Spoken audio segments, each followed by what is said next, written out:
Some cities seem to carry their history around like a heavy old cloak. Hmm. But York, Hmm. it's different, isn't it? The past isn't just lingering there. It's like actively shaping its future, especially tourism. Oh, totally. There's that great quote from Sir Thomas Widdrington back in 1661. He wrote this history, presented it to the council. Expecting applause, presumably. You'd think, but he said, "The dial of this city has a long time gone backwards." And they basically replied, "Thanks, mate, but..." Well, their actual words were, "Give us leave to tell you that a good purse is more useful to us than a long story." Huh. The irony. Because today, that long story, the history, that's the good purse. Exactly. It's the medieval walls, the minster, all those stories we're going to talk about. That's what draws hundreds of thousands of visitors. It's absolutely key to the city's economy now. Right. So today on the deep dive, we're getting into exactly what created that history, that marketable past. We're looking at the halcyon years of York. That's that really crucial late medieval period, roughly 1272 to 1485. What happened in those couple of centuries? Well, it's the bedrock of modern York's identity, its economy, everything. We're going to unpack what made York well, so remarkable then. Its relationship with the crown, always a bit tricky. Yeah, and its economy, which was massively affected by things like, the Black Death, plus the society itself, and the incredibly intense religious life of everyone living there. So let's set the scene. 1272. Edward I is just starting his reign. York's already ancient, right? A major center. Oh yeah, a proper metropolitan town, seat of an archbishop, huge commercial hub, population maybe around 12,000. By 1334, it was the second wealthiest town outside London, alongside Bristol. Population-wise, probably second only to London itself then, a really significant place. So if hearing all this makes you want to actually go and see magnificent York for yourself, Which you absolutely should. then you should know about our friends, Claire and Alistair. They started House of York Holiday Homes back in 2018, right in the city center. And their idea was simple, really. Just create these lovely, luxurious, but still homely and reasonably priced places. Kit it out with everything you need. And they love sharing their local knowledge, which is brilliant. Before you go, while you're there, they've got 3 homes, all next door to each other, great for couples, families. Or you can book them together for bigger groups, up to 12 or even 18 people. Takes all the hassle out, doesn't it? Find them at www.houseofyork.org. Definitely check them out. And Alistair's also written this fantastic guide. Ah, yes.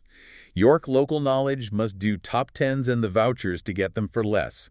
It's on iBooks and Google Books. Packed with proper local insights and, crucially, ways to save a bit of money while you're exploring. Essential reading, I'd say. Couldn't agree more. Okay, so you've got your base sorted, your guidebook ready. Let's dive back into those halcyon years. First up, York and the Crown, that balancing act. So Edward I, starting 1272, you said his reign was a turning point for towns like York. Why was that? Well, fundamentally, it was about money. Edward needed huge sums. Constant wars, you see. Wales, Scotland, France. They cost a fortune. Right, so he just demanded more tax. He did, but it wasn't quite that simple. It sort of shifted the whole relationship. It became this kind of, an implicit deal. A deal. Yeah, the mayors and the aldermen, the city leaders, they got more power to run things themselves within the city walls. Self-governance, basically. Provided There's always a catch. they kept the peace, number one. And number two, met the king's demands, which meant men for the army and, yes, money, that good purse again. Okay. And wasn't Parliament starting around then, too? Exactly. Part of this new setup was that towns like York had to send 2 citizens to this newfangled thing called Parliament. So they're getting more local control, but they're also being woven more tightly into the fabric of the English state. It's a real balancing act. And then the Scottish Wars kicked off properly after 1286. That must have put York right in the spotlight. Completely. Suddenly, York's strategic position was vital. It became the main royal base, the supply depot for campaigns heading north. Edward assured he even moved the entire government machinery up there for a while. The entire government.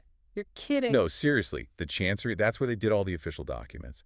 The Exchequer, the Treasury, even the central law courts, they all moved from London to York. Wow, for how long? From 1298 to 1305. 7 years. York was effectively the administrative capital of England, the engine room for the war effort. Imagine the buzz Yeah. and the chaos. Oh, absolutely. Retailers, merchants, innkeepers, They must have made a killing. All those officials, courtiers, soldiers needing food, supplies, places to stay. Huge boom for the local economy. But surely being that close to the war zone had downsides, risks. Oh, definitely.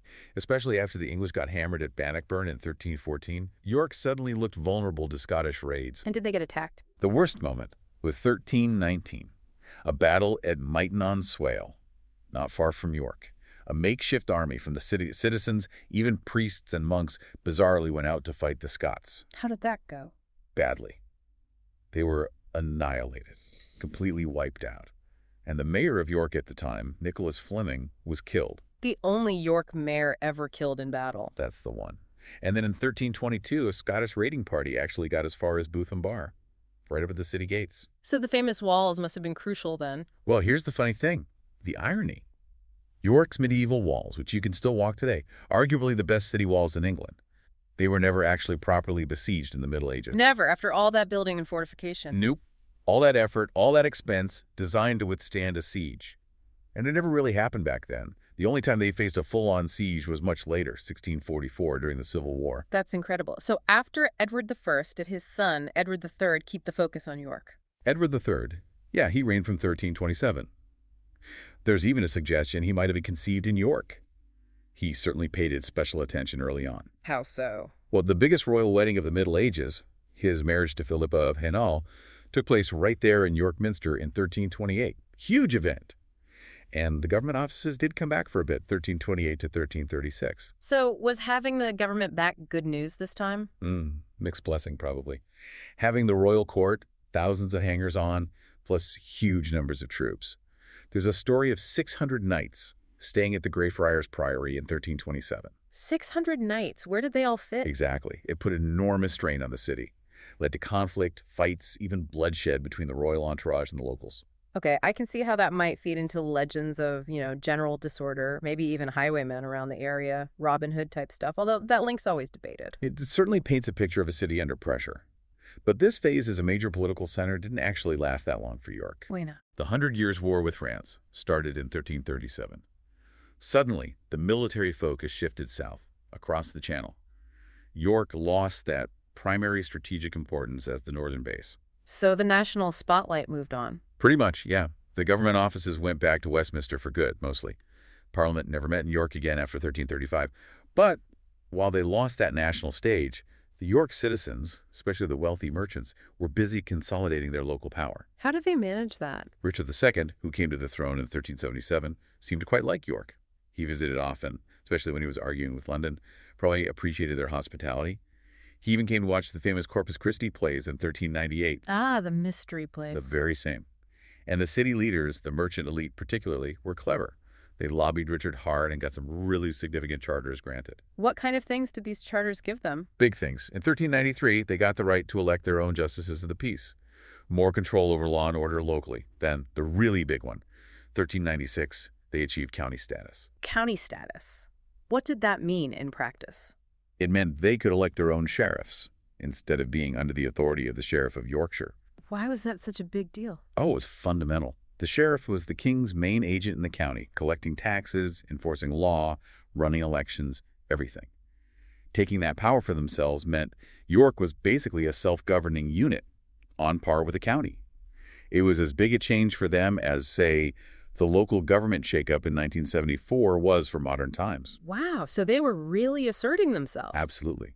They started calling themselves, very proudly in official documents, a city of great reputation, now called the second city of the realm and the chamber of the king. That's quite a statement. But it wasn't all smooth sailing and civic pride, was it? There must have been tensions within the city, too. Oh, definitely. Medieval cities could be volatile places. Loyalty could shift fast. When news of the peasants' revolt down south reached York in 1381, an ex-mayor, John Gisborne, actually led an attack on Bootham Bar, trying to seize power. An ex-mayor attacking the city gates. Crazy times. Tells you something, doesn't it? But even more serious was the involvement of some citizens in Archbishop Scrope's rebellion against Henry V in 1405. The archbishop rebelled. He did. Preached rebellion in the streets of York. It was, as the source says, a politically suicidal act for the city's relationship with the crown. Scrope was caught and executed just outside the walls at Clementhorpe. Good grief, an archbishop executed right there. A huge deal. He actually became a bit of a local saint figure afterwards. People venerated him. But the rebellion failed, obviously. The city had to pay a big fine, £200, and it really hammered home their subjection to the king. They learned their lesson, no more defying the monarch directly. Okay, jumping forward a bit. The Wars of the Roses in the mid-1400s, that must have been a difficult time for the Second City. Really tricky choices, yeah, between about 1435 and 1485. And the conflict hit home very directly.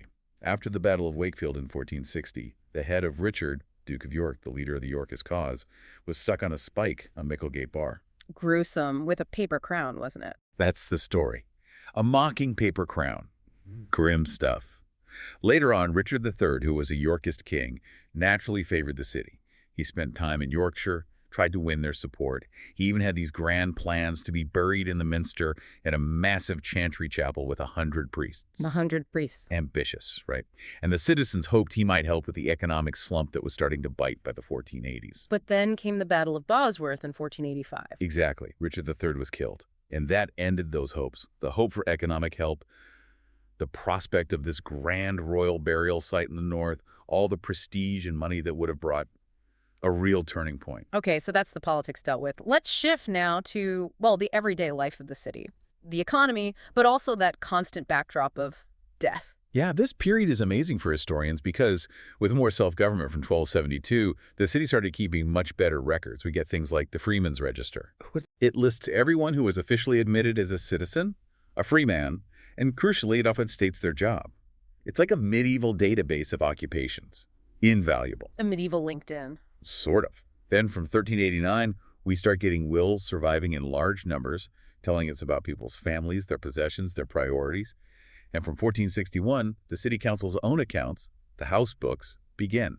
They give incredible detail on council business, spending, day-to-day urban life. Outside London, it's probably the best documented city in England for this time. So with all these amazing records, do we actually know how many people lived there? You'd think so, wouldn't you? But it's still surprisingly tricky. The best guess comes from the poll tax records of 1377. They counted about 7,248 lay taxpayers. Taxpayers, right. Not everyone. Exactly. So historians estimate from that maybe a total population of at least 15,000 people. 15,000. That sounds enormous for the time. It was.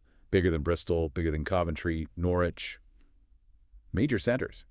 But put in modern terms, it's maybe smaller than Tadcaster or Moulton are today. Gives you some perspective. And that population was about to face, well, the biggest disaster imaginable. Black Death. The single worst catastrophe to hit York. It arrived in Yorkshire around March 1349. It seems to have peaked in the city itself between late May and late July. There's a contemporary note suggesting it followed the heat of the sun. Grim. Because the fleas thrive then. Probably. Warm, moist conditions, the death toll.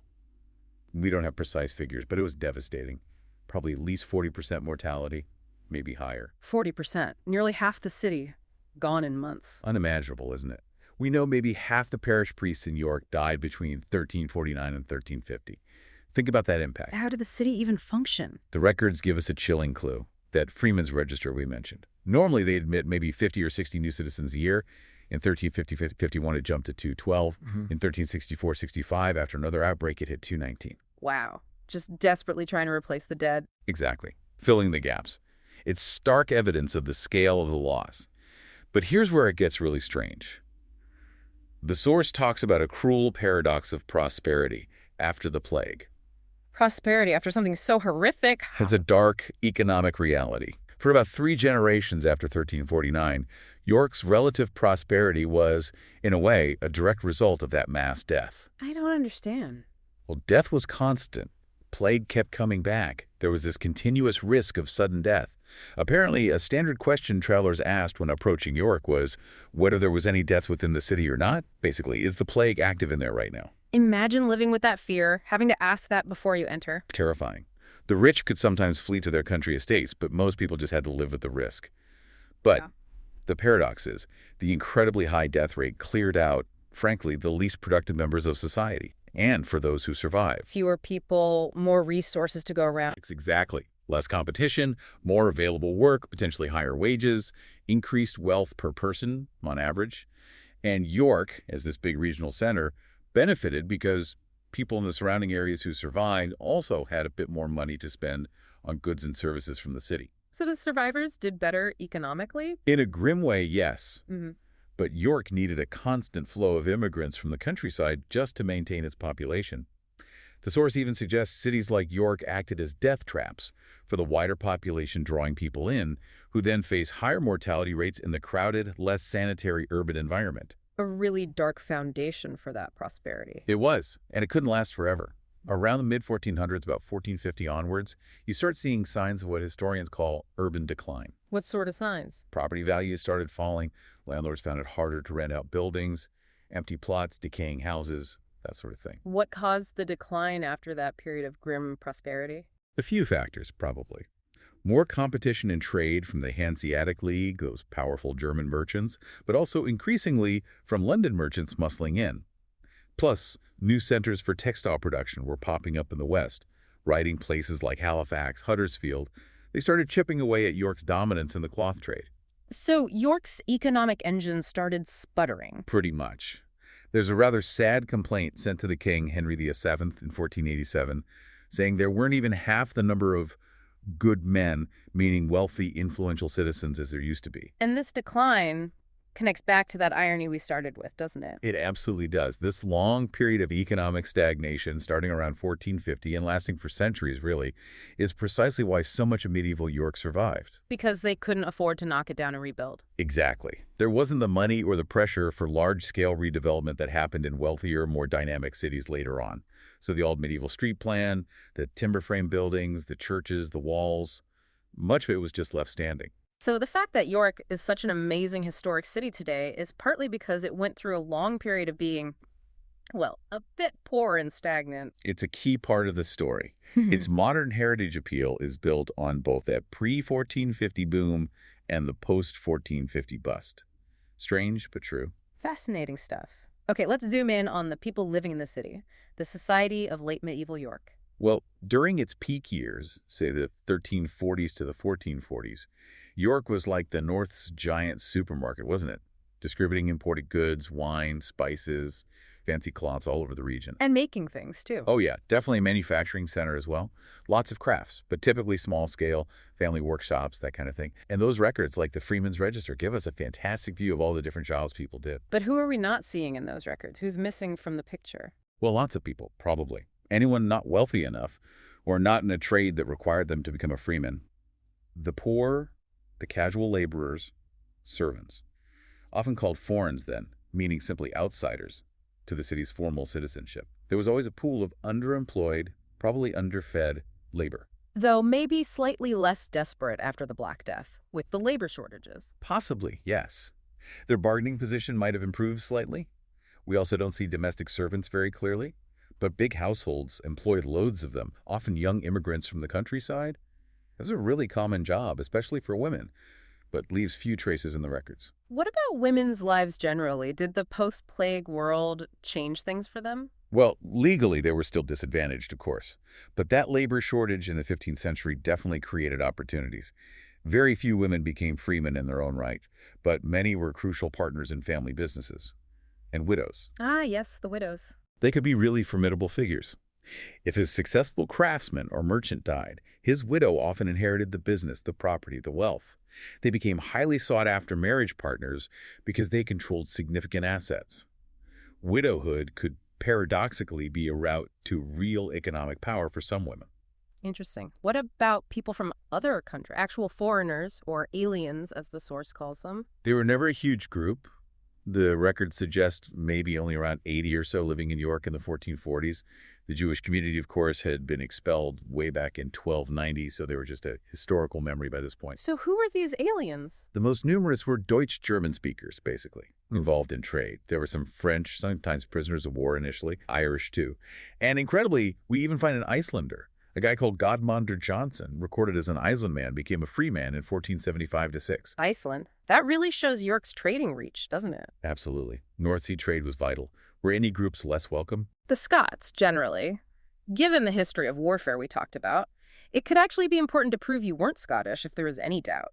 Contact with Scotland definitely declined during this period. Okay, so let's get back to those freemen, the ones we do see clearly. What were the main jobs? The source breaks it down. Yes, 6 main categories. The biggest, about a quarter of all freemen, were in woolen textiles. Weavers, tailors. Exactly. The Tailors Guild even had its own impressive hall.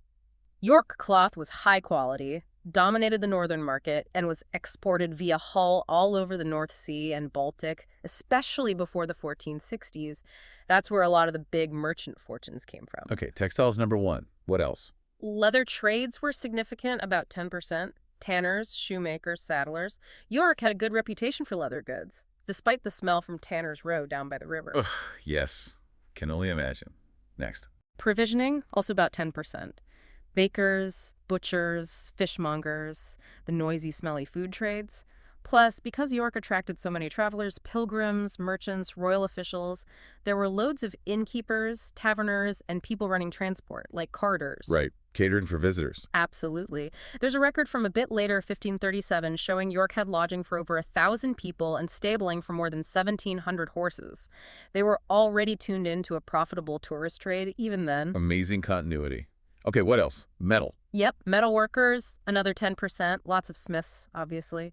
But York also had an unusual number of goldsmiths, often attracting immigrants, and bell casting was a big deal. Bell casting. Yeah, complex, high-status work made people wealthy and influential, like Mayor Richard Tunnocks, who died in 1330. He was a bell founder and paid for that amazing bell founder's window you can still see in the Minster nave. A tradesman funding a huge stained glass window in the Minster. Shows their status. Definitely. Then you had the building trades, obviously crucial. Masons, carpenters, tilers, shaping the city we see. But York's real specialists were the master glaciers. Ah, the stained glass. York's famous for it. World famous. Though, ironically, the biggest single commission, the massive Great East Window in the Minster, completed around 1408. The contract actually went to a guy from Coventry, John Thornton. You're kidding. The most famous window wasn't even made by a York artist. Another one of those York ironies. Yeah. But there were plenty of highly skilled glass painters based in York, enough to have their own guild and sponsor one of the Corpus Christi pageants. Okay, so that's 5 groups. Who's the last, the top tier? The merchants. Less than 5% of the freemen listed, but they were the real bosses. Civis is mercator, citizen, and merchant. They controlled the big trade, especially overseas to the Baltic and North Sea. These were the international players. Absolutely. Their horizons stretched way beyond the city walls, unlike most other citizens. They dominated politics and the economy. An incredible statistic. Between 1399 and 1509, 68 out of 88 mayors were merchants. Wow. A merchant oligarchy, basically. Pretty much. A ruling elite. But it wasn't a closed shop entirely because mortality rates were so high, even for the rich. They constantly needed new blood, new families rising up. You see names recurring, the Grass, the Holmes, the Blackburns. And we can still see traces of these powerful families. Yes. The Blackburns, for example, are immortalized in stunning stained glass in All Saints Church on North Street.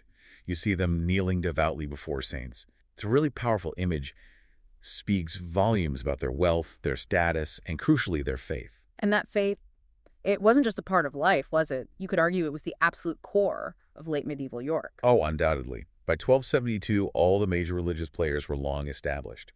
York's religious landscape was second only to maybe London or Canterbury in England. And dominating it all, physically and spiritually, was York Minster. The cathedral, huge even then. Huge and getting huger. It had been a cathedral since way back in 625, but from the 1270s right through to 1472, it was undergoing this colossal Gothic rebuilding. It took 200 years. 2 centuries just building the Minster. An unbelievable project. As it went on, the architectural styles changed, so the building itself is like a history book of English Gothic. It's been called the Acropolis of English Gothic, a massive statement. It was the mother church, seen as a symbol of heaven, and of course the seat of the Archbishop of York. Were the archbishops powerful figures in the city itself? Yes and no. They were incredibly powerful churchmen, often major figures on the national stage, serving the king. But that meant they were often absent from York, residing elsewhere, on their estates, or in London. So who ran the Minster day to day? The dean and chapter. That's the group of 36 canons. These guys were often very wealthy, drawing incomes from church lands across the north.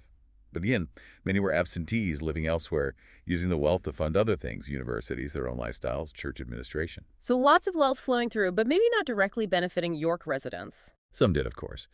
A few canons always resided in York, and they were very influential figures, running large households.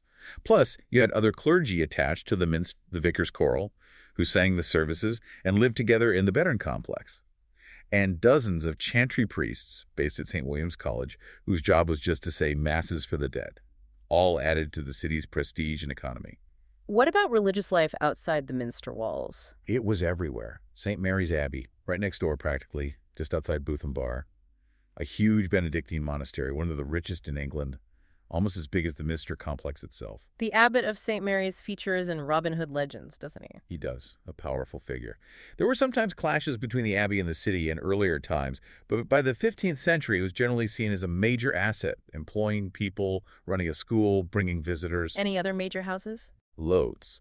Smaller priories like Holy Trinity and St. Andrews, a nunnery, St. Clement's, and hospitals not just for the sick, but also almshouses for the poor or elderly.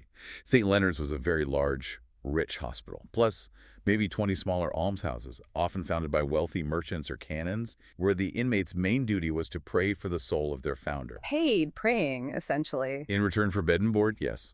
And then you had the friars. All four main orders, Franciscans, Dominicans, Carmelites, Augustinians, had big convents in York. They were hugely popular preachers, spiritual advisors, and people often left them money in their wills to pray for their souls. So, a city saturated with religious institutions, where did the average person fit in? Where did they worship? Mostly in their local parish church. York had over 40 parish churches, probably too many really after the population dropped post-Black Death. Many weren't wealthy churches, but people poured money into them, especially in the 15th century, rebuilding them, decorating them with stained glass, statues, paintings. Why the generosity to the local church? Because that was their church, the heart of their community's religious life. It's where they were baptized, married, where they heard Mass, and crucially, where they wanted to be buried and remembered. They'd leave money for Masses to be said for their souls, sometimes requesting it forever. This focus on the soul after death seems paramount. Absolutely central. Yeah. Life was uncertain. Death could come suddenly. Belief in hell and purgatory was intense. Salvation was the ultimate goal. Doing good deeds in life, helped acts of charity, the corporal works of mercy, are shown vividly in art, like that window of Nicholas Blackburn's seer feeding the hungry at All Saints. And preparing for the afterlife. That's where the chantries come in. These foundations specifically set up to pay priests to sing masses for the souls of the dead, to speed their journey through purgatory. It could be temporary and obits, masses for a year or two, or perpetual, intended to last forever. These were almost always funded by the very wealthy. Merchants, mayors. So chantries were religious, but also status symbols, memorials. Definitely. They were public declarations of wealth and piety, and they became fundamental to the city's religious routine. Lay people, especially the merchant elite like the Grass, the Holmes, the Blackburns, invested heavily in these and expected influence in return.